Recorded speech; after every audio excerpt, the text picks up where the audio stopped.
Hello everyone, welcome back to a new episode of Quick Guide. Today in this video, I'm going to show you how you can download your Reddit video downloader application on your Android device. Keep watching the video till the end. So to download your Reddit video downloader on your Android device, firstly open up your Play Store. In the search box at the top, type in Reddit video downloader and make a search. You're going to see the search results displayed on the screen. Simply tap on an install button right next to the application to begin the downloading process. While downloading an application, make sure that you're connected to a strong internet.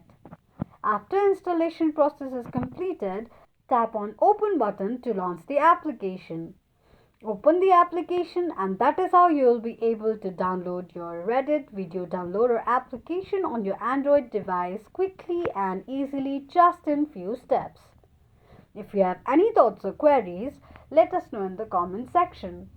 Don't forget to subscribe to our channel. Also, press the notification bell icon so that YouTube will notify you whenever we post a new video. I hope this video was helpful to you. Thank you so much for watching.